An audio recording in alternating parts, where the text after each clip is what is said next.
Hello my dear students, welcome to my study notes. मैं हूँ मीरा। इस वीडियो में grade 10 area of circle sector segment का ये क्वेश्चन डिस्कस कर रही हूँ।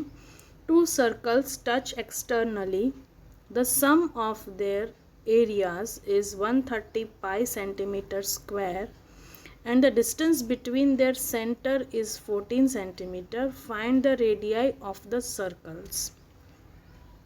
इस क्वेश्चन में इस तरीके से दो हमको सर्कल दिए हैं जो एक्सटर्नली टच हो रहे हैं, मतलब इस तरीके से बाहर से वो ऐसे टच हो रहे हैं। यहाँ पे देखिए, the sum of their area, मतलब इसका एरिया और ये सर्कल का एरिया 130 पाई दिया है।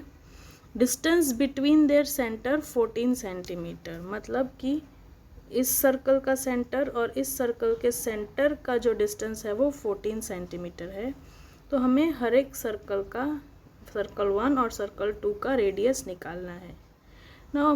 कैसे सॉल्व करेंगे तो चलिए देखते हैं। यहाँ पे तो ऑलरेडी हमको दिया है कि सर्कल्स आर टचिंग एक्सटर्नली, और सम ऑफ द रेडियस, जो हमें ये सम ऑफ द रेडियस दिया है वो क्या है हमारा 14, और जो हमारा सम है वही डिस्टेंस बिटवीन देयर सेंटर भी है। ठीक है, तो ये हमारा जो है वो डिस्टेंस बिटवीन देयर सेंटर भी है 14 सेंटीमीटर, और वही सम ऑफ द रेडियस भी होगा। दोनों का ऐड करेंगे तभी तो हमें डिस्टेंस मिलेगा। तो नाउ अभी इसको हमको कैसे निकालना है, तो हमें पहले रेडियस निकालना है। तो हम अज्यूम करेंगे कि सपोज एक सर्कल का रेडियस कितना है, x है, और टोटल हमारा डिस्टेंस कितना है 14 सेंटीमीटर। तो ये जो दूसरा सर्कल है इसका रेडियस क्या होगा 14 माइनस एक्स। ये दूसरे सर्कल का रेडियस 14 माइनस एक्स हो जाएगा। तो एक सर्कल का रेडियस x सेंटीमीटर और दूसरे का हो जाएगा हमारा 14 माइनस एक्स, क्योंकि हमारा दोनों रेडियस के बीच का जो डिस्टेंस है वो 14 है। अब हमें क्या करना है, सम ऑफ द एरिया करेंगे। अब सम ऑफ द एरिया कैसे करेंगे, तो सम एरिया का फॉर्मूला है पाई आर स्क्वायर। तो यहाँ पे क्योंकि हमें इसका निकालना है x का वैल्यू, रेडियस का वैल्यू निकालना है, तो इसलिए हमें सम ऑफ द एरियाज करना पड़ेगा। सम ऑफ द एरियाज हमको ऑलरेडी दिया है, क्या दिया है 130 पाई। तो फर्स्ट सर्कल का जिसका रेडियस x है उसका वैल्यू क्या होगा पाई एक्स स्क्वायर, और जिसका रेडियस 14 माइनस एक्स है उसका क्या होगा pi into 14 minus x whole square. इन दोनों के एरिया को हमें ऐड कर देना है। अब हमें यहाँ पे ये इक्वेशन सॉल्व करना है। तो ये पाई एक्स स्क्वायर, ये जो फर्स्ट टर्म है वो एज इट इज़, ये प्लस साइन भी एज इट इज़, ये पाई और ये 14 minus x is equal to 130 pi. अब यहाँ पे देखो, ये पाई इस टर्म में भी पाई है और इस टर्म में भी पाई है, तो पाई और पाई कॉमन निकालेंगे। यहाँ पे बाहर पाई जब बाहर गया कॉमन तो एक्स स्क्वायर बचा, यहाँ का भी ये पाई कॉमन बाहर गया तो 14 माइनस एक्स होल स्क्वायर, ये बीच में प्लस का साइन है as it is equal to 130 pi, जो हमें सम ऑफ द एरियाज दिया है। तो ये पाई और ये पाई कैंसिल हो जाएगा। अब हमें इस इक्वेशन को सॉल्व करना है। तो यहाँ पे ये x square as it is, ये 14 माइनस एक्स होल स्क्वायर है, तो इसका फॉर्मूला क्या होगा a square plus b square minus 2ab। तो ए स्क्वायर मतलब 196 प्लस बी स्क्वायर मतलब x square minus 2ab, 2 into 14 into x, तो minus 28 x equal to 130 already है ही। अब इसका ब्रैकेट हम खोल देंगे, तो सिंपल यहाँ पे प्लस साइन है तो साइन में कोई चेंज नहीं होगा, सिंपली ब्रैकेट खुल जाएगा।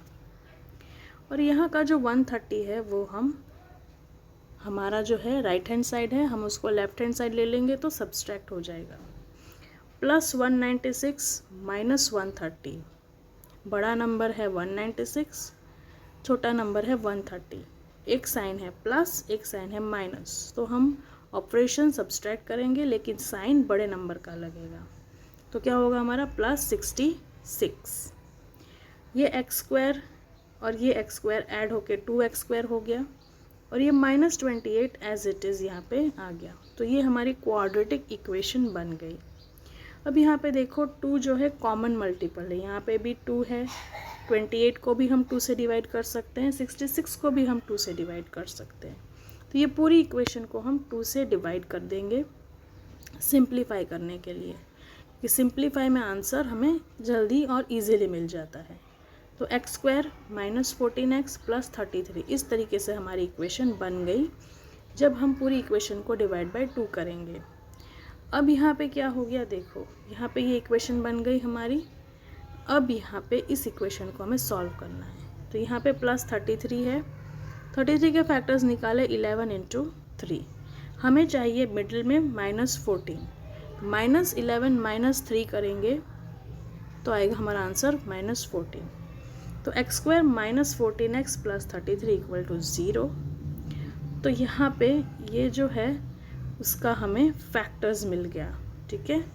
तो हमारा ये 2 फैक्टर्स बन गया, x - 11 और x - 3 = 0। तो x = 11 और x = 3, x की हमें 2 वैल्यू मिल गई है।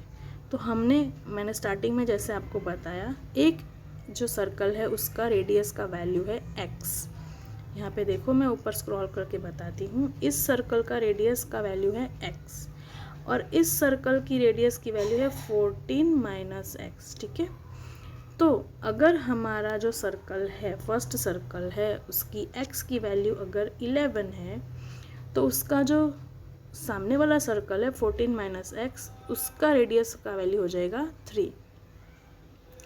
अगर हम दूसरा सर्कल जो है दूसरी वैल्यू x की डालेंगे 3, तो हमारा दूसरे सर्कल का वैल्यू हमें मिलेगा 14 - x = 11। तो मतलब कि अगर एक सर्कल का रेडियस 11 होगा तो दूसरे का 3 सेंटीमीटर होगा, और अगर एक सर्कल का रेडियस 3 सेंटीमीटर होगा तो दूसरे का 11। मतलब दोनों में से कोई एक सर्कल 3 सेंटीमीटर है और कोई एक सर्कल 11 सेंटीमीटर है। इस तरीके से हमने रेडियस ऑफ सर्कल निकाला है। आई होप आपको समझ में आया होगा कि ये क्वेश्चन को कैसे सॉल्व करते हैं। अगर कोई भी डाउट्स हैं तो कमेंट में लिखिए। अगर आपको वीडियो समझ में आता है तो लाइक, शेयर, सब्सक्राइब करिए मेरी चैनल को। Thank you and thanks for watching.